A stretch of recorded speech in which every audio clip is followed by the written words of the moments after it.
The will reading was supposed to be a formality. I was just the nurse who had cared for Theodore Spears in his final months, invited out of courtesy to hear how he'd distributed his vast fortune among his estranged family. When the lawyer announced that everything had been left to his niece, Elizabeth Harris, I started to gather my things to leave. My name was Madison, after all, and I was not his niece. Then the lawyer looked directly at me and asked, "Miss Harris, what is your full legal name?" That's when my world changed forever. Before we dive into this incredible story, I'd love to know, where are you watching from? Drop it in the comments below, and be sure to subscribe for more amazing stories every day. Now, let's go back to the day I first met the man who would change my life. Theodore Spears was not an easy patient. At 78, he was wealthy, demanding, and had a reputation for driving away nurses faster than most people changed their sheets. When the private nursing agency called me about the assignment, they were upfront about the challenges. "He's been through 6 nurses in the past 4 months," my supervisor, Janet, explained over the phone. "The family is desperate. They're offering double the usual rate, but I have to warn you, he's difficult." Difficult how? Demanding, critical, refuses to follow medical orders. The last nurse said he threw a water glass at her when she tried to give him his medication. I should have said no. I was already working full-time at the hospital and barely had time for my own life, let alone a challenging private patient. But something about the desperation in Janet's voice and the mention of double pay made me reconsider. "I'll take it," I said, "but I want to meet him first, see if we're a good fit." The Spears mansion was exactly what you'd expect from old money: imposing, elegant, and slightly intimidating.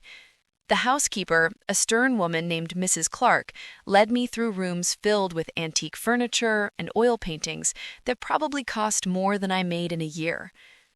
"She's in his study," she said, her voice carrying a warning. "He's having a bad day."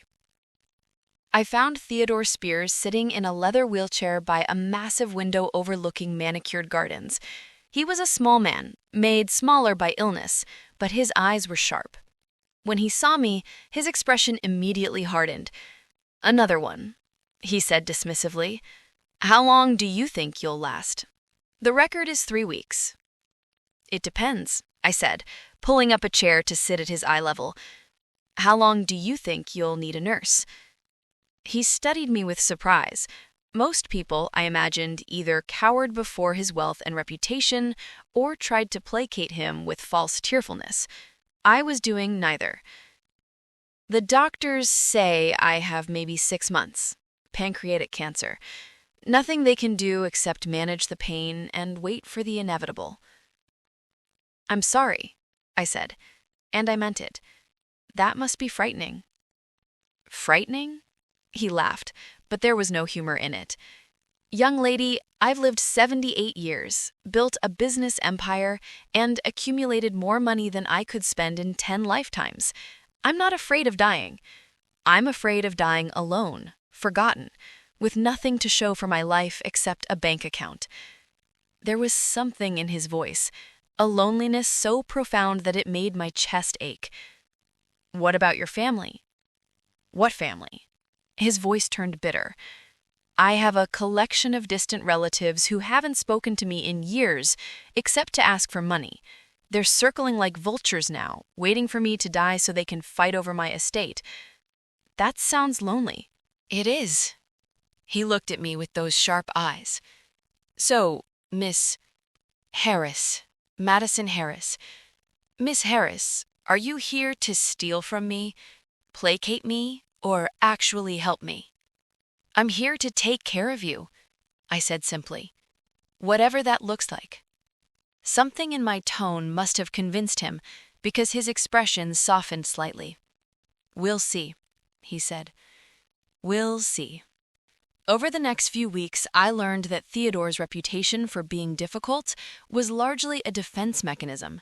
He'd been disappointed by so many people: employees who stole from him, relatives who only called when they needed money, Friends who disappeared when his health declined, that he'd built walls around himself.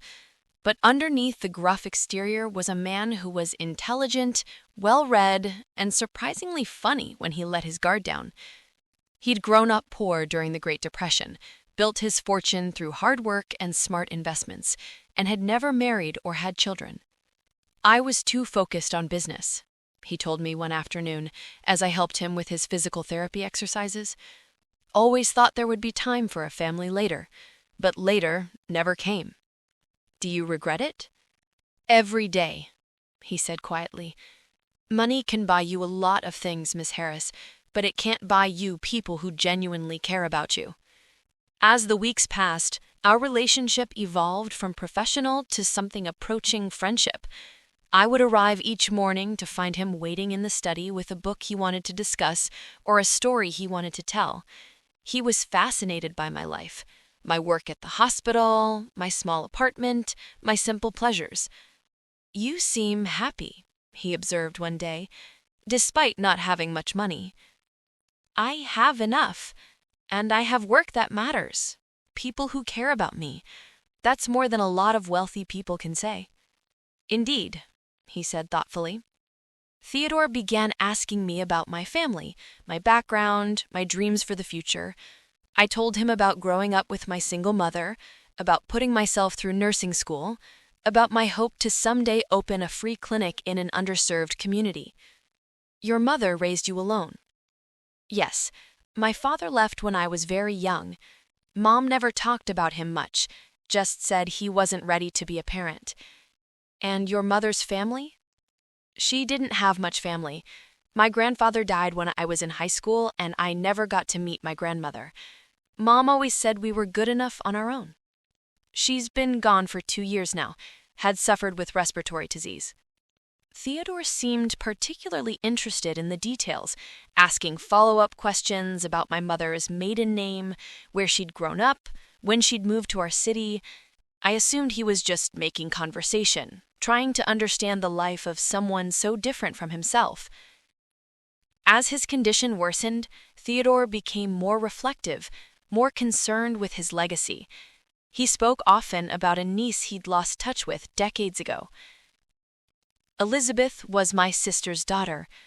My sister Willow died young, and Elizabeth was raised by her father. They moved away when she was a teenager, and we lost contact. I've always wondered what happened to her." "Have you tried to find her?" "I've harried investigators over the years, but the trail went cold. Elizabeth would be in her 50s now, probably married with a different name. She could be anywhere. Why is finding her so important to you?" Theodore was quiet for a long moment. "Because she's the only real family I have left, and because I want to leave my fortune to someone who will use it wisely, someone who understands the value of helping others." "What about your other relatives?" "Vultures," he said dismissively. "They see my money as their birthright, but they've never shown an ounce of genuine care for me as a person. If I leave my fortune to them, they'll squander it on luxury cars and expensive vacations.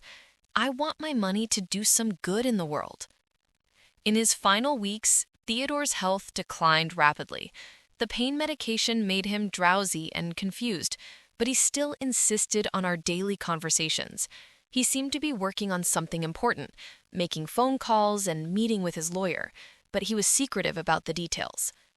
"I'm making arrangements," was all he would say when I asked, "making sure everything is taken care of." One afternoon, about a week before he died, Theodore asked me to sit with him in the garden. It was a beautiful spring day, and he seemed more alert than he'd been in weeks. "Madison," he said, using my first name for the first time, "I want you to know that these past few months have been the happiest I've had in years." "Mr. Spears?" "Theodore," he corrected, "and I mean it. You've shown me more genuine kindness than I've received from my own family in decades. You've reminded me that there are still good people in the world." "I've been good to you too," I said. "You've taught me so much about history, about literature, about seeing the world from a different perspective." I want you to promise me something, he said, taking my hand with his frail fingers. Whatever happens after I'm gone, whatever you learn about yourself, remember that kindness is the most valuable currency in the world. Don't let anything change who you are. I promise, I said, though I didn't understand why he was being so cryptic.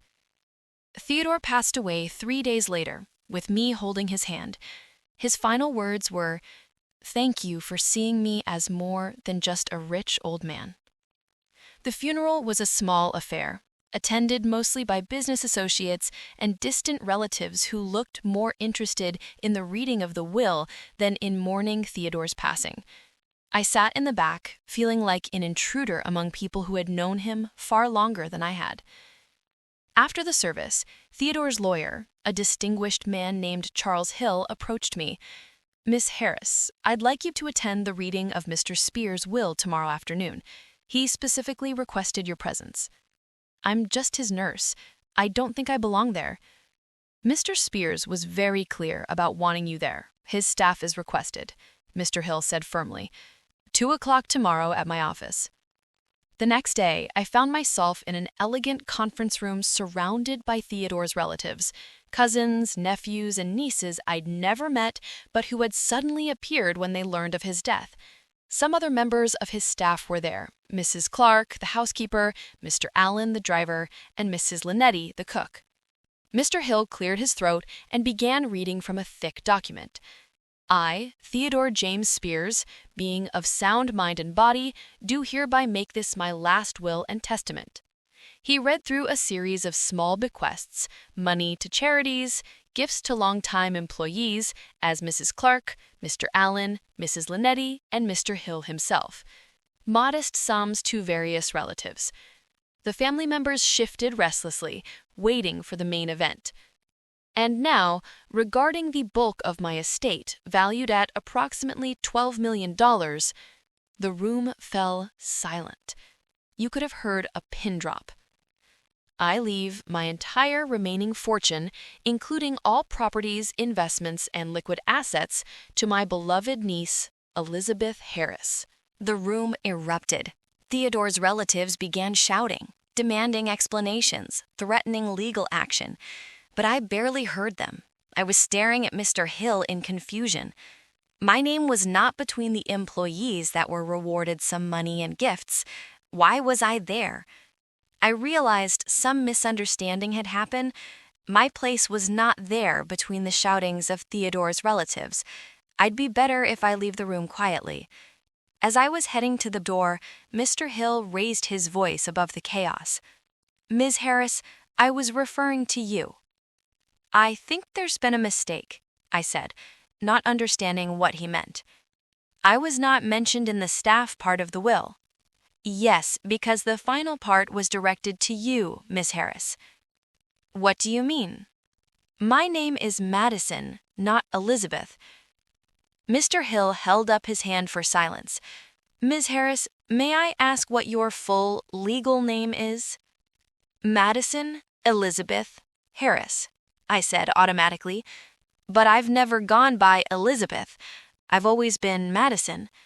"And your mother's maiden name?" "Elizabeth Jones," I said, still not understanding what his point was. "Your grandmother's, Miss Harris." "Willow," I said, abruptly, then stopped, the implications hitting me like a physical blow. "Willow Spears?" The room fell silent again, but this time it was a different kind of silence, the silence of a mystery being solved. Mr. Hill smiled. "Miss Harris, you are indeed Theodore Spears' niece. Your grandmother, Willow Spears, was his younger sister." "That's impossible," I whispered. "My mother never mentioned that. She said her family was all gone." "Your grandmother and Theodore had a falling out when she was very young. She disapproved of his business practices, thought he was too focused on money and not enough on family. She moved away. Theodore spent years trying to find you all. I felt like the world was spinning around me. But how did he know? How did he know I was his niece. He's been searching for decades, but when he saw your pictures through the nurse agency, he had the gut feeling. You are a photocopy of your grandmother, Miss Harris. Am I? I've never seen a picture of her. Mr. Hill handed me an old photo of a young woman with light eyes and dark hair. The resemblance was really scary. It looked like a photo of me in 70s clothes. The DNA test results came back some weeks ago. DNA test? I was completely lost now. The water glass you used during your first week of employment? Mr. Hill had it tested. Mr. Hill's expression was kind but serious. You are indeed Theodore's biological niece, Miss Harris. But more importantly, you passed his test. What test? Theodore found another woman named Elizabeth with possible connections to his family. He spent months observing you both, testing your character, your motivations, your capacity for genuine kindness. There was another Elizabeth? Elizabeth Carver, a woman who claimed to be his niece and had been pressuring him for money for years. She visited him several times during your employment, though you probably never saw her. She was demanding, clearly interested in his wealth. I thought back to the days when Theodore had seemed particularly tired or upset, days when he'd mentioned having difficult visitors. You, on the other hand, showed him genuine care and compassion. You treated him as a person, not as a bank account. You earned his love and respect through your actions, not your claims. One of Theodore's cousins, a red-faced man named Robert, stood up angrily. This is ridiculous. She's just a nurse who manipulated a sick old man. We'll contest this will. You're welcome to try, Mr. Hill said calmly. But I should mention that Theodore anticipated this reaction. He left detailed documentation of his decision-making process, including video recordings of his interactions with both Elizabeth candidates. The contrast is quite stark. He turned back to me. Miss Harris, your uncle left you a letter. Would you like me to read it now, or would you prefer to read it privately? Now, please, I said, my voice barely above a whisper. Mr. Hill opened a sealed envelope and began to read. My dearest Elizabeth, and yes, I know you prefer Madison, but I didn't have the chance to reconnect with your mother, and that makes me really sad. I'm feeling anticipated proud for you. You have proven yourself to be the remarkable woman I always hoped you would become. I know this inheritance comes as a shock. I know you probably have questions about why your mother never told you about me, why our family lost touch, why I never tried harder to find you sooner. The truth is, your grandmother and I were both stubborn, proud people who let a disagreement about money and values drive us apart. She thought I was cold and greedy. I thought she was naive and impractical. We were both wrong, and we were both right. But watching you these past months, seeing the woman you've become, I know that Willow raised you with the values that matter most. You have her kindness, her strength, her ability to see the good in people. You also have something I never had, the wisdom to know that money is just a tool, not a goal. I'm leaving you my fortune not only because you're my blood relative, but because you've shown me what family really means. You cared for me when I was difficult and demanding. You listened to my stories when you could have been doing a dozen other things. You treated me with dignity and respect when others saw no more than a difficult old man with money. Use this inheritance wisely, Madison. I know you will. I've seen your heart, your dreams of opening a free clinic, your desire to help people who can't help themselves. This money is my way of making sure those dreams become reality. But more than the money, I hope I've given you something else. The knowledge that you were loved, that you mattered to someone, that your kindness and compassion made an old man's final months meaningful. You are my legacy now, not because of our shared blood, but because of your beautiful heart. Make me proud. With all my love, your Uncle Theodore. P.S. There's one more thing. In my study, behind the Shakespeare collection, you'll find a photo album. It contains pictures of your mother as a child, of our family before everything went wrong. I saved them for you, hoping that someday I'd have the chance to share them. Now, you can know the family you never knew you had. By the time Mr. Hill finished reading, I was crying openly. The hostile relatives had fallen silent, perhaps finally understanding that this wasn't about manipulation or greed. It was about love, family, and the power of genuine human connection. "I don't know what to say," I whispered. "You don't have to say anything," Mr. Hill said kindly, "but you do have some decisions to make.